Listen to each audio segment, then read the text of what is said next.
क्या राजधानी में वन के नाम पर गुंडागर्दी हो रही है? और अगर हो रही है तो क्या अब इसे पिछलता है मान लिया गया है? प्यार से हमारी बातों को नहीं समझ रहे, तो उनको समझाने के लिए हम लोगों ने थोड़ा सा बल का प्रयोग करने की जरूरत पड़ेगी तो बिल्कुल करेंगे।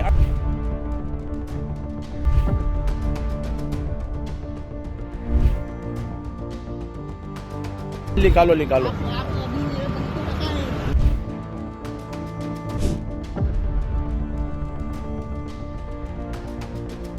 अरे इधर ये हिंदू राष्ट्र है, इधर क्रिश्चियन का चलेगा नहीं।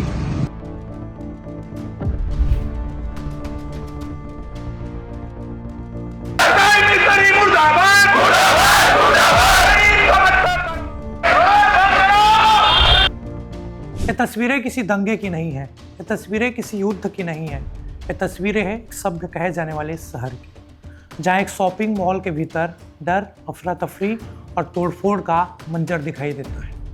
सभ्यता वही है, बस आज मुखौटा गिर गया है। रायपुर तिलीमाधा थाना क्षेत्र मैग्नेटो मॉल, जहाँ क्रिसमस की तैयारियों को लेकर की गई सजावट अचानक विवाद का केंद्र बन जाती है। लेकिन सवाल सिर्फ सजावट टूटने का नहीं है, सवाल हमारी सोच का है, हमारे सिस्टम का है और हमारी सहनशीलता का है, जो अब शायद डिस्काउंट पर मिल रही है। मॉल में हुई तोड़फोड़ और हंगामे की घटना को लेकर मार्केटिंग हेड आभा गुप्ता ने बताया, मॉल पूरी तरह से बंद था और यहाँ काम करने वाले स्टाफ ने बंद का समर्थन भी किया था, लेकिन इसके बावजूद 50 से 100 लोग जबरदस्ती मॉल में घुस आए। आरोप है कि इन लोगों के हाथों में लाठी और हॉकी स्टिक थी। उन्होंने मॉल में मौजूद लोगों से धर्म और जाति पूछना शुरू कर दिया। हम डर गए थे, हमारे स्टाफ रोने लगे थे। ये लोग पूछ रहे थे, आप हिंदू हैं या क्रिश्चियन, आपकी जाति क्या है, और आईडी कार्ड देखकर भी सवाल कर रहे थे। आखिर ऐसा क्या था इस सजावट में जो किसी को इतना नागवार गुजरा कि विरोध करने का तरीका तोड़फोड़ बन गया? क्या किसी धर्म का त्यौहार मनाना अपराध है? क्या भारत जैसे विविधताओं वाले देश में अब हर त्यौहार के लिए एनओसी लेनी पड़ेगी?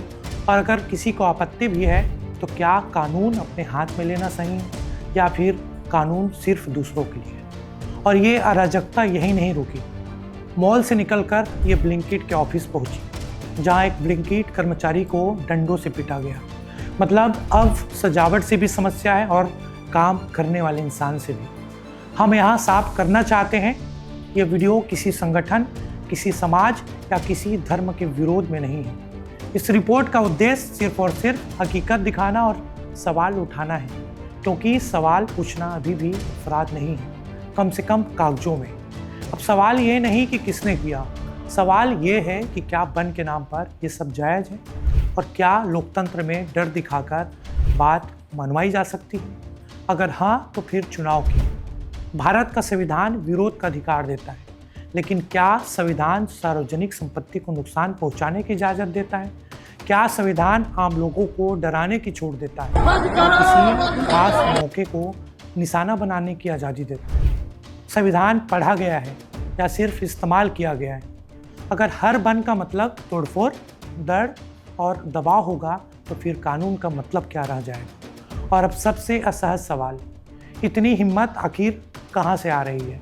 क्या इन्हें कानून का डर नहीं है, या फिर ये भरोसा है कि कुछ नहीं होगा, कोई पूछेगा नहीं, कोई रोकेगा नहीं, क्योंकि अनुभव यही बोलता है। जब कानून कमज़ोर दिखता है तो अराजकता मजबूत हो जाती है। ये कोई थ्योरी नहीं है, ये रोज़ की प्रैक्टिस है। तिलीमाधा थाना क्षेत्र, संवेदनशील इलाका। फिर सवाल खड़े होते हैं, पुलिस पहले से मौजूद क्यों नहीं थी? क्या माहौल बिगड़ने की आशंका पहले से नहीं थी? और अगर थी तो तैयारी क्यों नहीं दिखी? कानून व्यवस्था सिर्फ घटना के बाद बयान देने से नहीं, घटना रोकने से कायम होती है। बाद में प्रेस नोट, पहले प्रिवेंशन चाहिए। सबसे खतरनाक होती है अच्छे लोगों की चुप्पी। जब सार्वजनिक जगहों पर डर और हिंसा को सामान्य मान लिया जाए तो कल ये डर हर दरवाजे तक पहुँचे। आज निशाना सजावट है, कल सोच हो सकती है, और सोच गई तो सब गया। क्रिसमस आता है तो सिर्फ लाइटें नहीं आती, सिर्फ ट्री नहीं लगता। क्रिसमस आता है तो सड़क पर गरीब बच्चे सांता क्लॉज बनकर टोपी बेचते हैं, छोटी छोटी घंटियाँ बेचते हैं। क्यों? क्योंकि त्यौहार उनके लिए कमाने का मौका होता है। कोई बच्चा 20 रुपए की सांता टोपी बेचता है, कोई गरीब आदमी 50 रुपए का स्टार हाथ में लेकर खड़ा होता है और तभी कुछ संगठन आते हैं और पूछते हैं ये क्या पहन रखा है, ये यहाँ क्यों बेच रहा है। मतलब त्यौहार से दिक्कत नहीं है, दिक्कत ये है कि गरीब खुश क्यों दिख रहा है। अब जोमेटो वाला सांता क्रिसमस के दिन जोमेटो का एक डिलीवरी बॉय सांता क्लॉज की ड्रेस पहनकर डिलीवरी करने पहुंचता है। कोई प्रचार नहीं, कोई एजेंडा नहीं, बस थोड़ी सी मुस्कान और रोजी रोटी। और तभी कुछ लोग आते हैं, डंडे आते हैं, गालियां आती हैं, मारपीट होती है। क्यों? क्योंकि ड्रेस पसंद नहीं आई। मतलब अब ड्रेस कोड भी सड़क पर तय होगा। अगर इतनी ही हिम्मत है तो जोमेटो के मालिक को चैलेंज करो, ऑफिस जाओ, कोर्ट जाओ, लेकिन नहीं, हिम्मत सिर्फ गरीब पर दिखती है, जो अकेला है, जो असहाय है, जो विरोध नहीं कर सकता। यही पैटर्न हर बार क्यों? जो आदमी सड़क पर खड़ा है उसे मारा जाता है, जो बच्चा टोपी बेच रहा है उसे डराया जाता है, जो डिलीवरी बॉय है उसे पीटा जाता है, लेकिन कभी किसी मॉल मालिक से झगड़ा नहीं, कभी किसी कॉरपोरेट ऑफिस पर हमला नहीं, कभी किसी बड़े आदमी से सवाल नहीं। क्यों? क्योंकि वहाँ कानून दिखता है, और जहाँ कानून नहीं दिखता वहीं बहादुरी दिखती है। अब जरा उस पल को सोचिए जिस समय मैग्नेटो मॉल में परिवार घूमने गया था। बच्चे मॉल में खेल रहे थे, महिलाएं दुकानों में थी, फूड कोर्ट भरा हुआ था, स्टाफ काम कर रहा था, और अचानक कुछ लोग आते हैं। आवाज़ें तेज होती है, भीड़ भागती है और तोड़फोड़ शुरू हो जाता। अब जरा सोचिए, वो बच्चा जो अभी अभी खिलौना देख रहा था, वो महिलाएं जो बिल पे कर रही थी, वो स्टाफ जो नौकरी कर रहा था, उन सब के लिए सिर्फ एक घटना नहीं थी, ये डर था। और ये डर सिर्फ मॉल तक सीमित नहीं रहा। अब आते हैं ब्लिंकिट पर। ब्लिंकिट जो उस दिन पूरी तरह डाउन था। क्यों? सर्वर की वजह से नहीं, टेक्निकल फॉल्ट से नहीं, गुंडागर्दी की वजह से। एक डिलीवरी बॉय जो रोज की तरह काम कर रहा था, जिसका काम है सामान पहुंचाना, बहस करना नहीं, उसे डंडों से पीटा गया सिर्फ इसलिए क्योंकि वो उस वक्त गलत जगह पर था। अब जरा पूछिए, क्या ब्लिंकिट का ऑफिस किसी आंदोलन का हिस्सा था? क्या उस डिलीवरी बॉय ने किसी की भावना को ठेस पहुंचाई थी? नहीं, उसकी गलती सिर्फ इतनी थी, वो कमज़ोर था और अकेला था। भारत में बंद कोई आंदोलन नहीं है, बंद एक स्टार्टअप मॉडल है।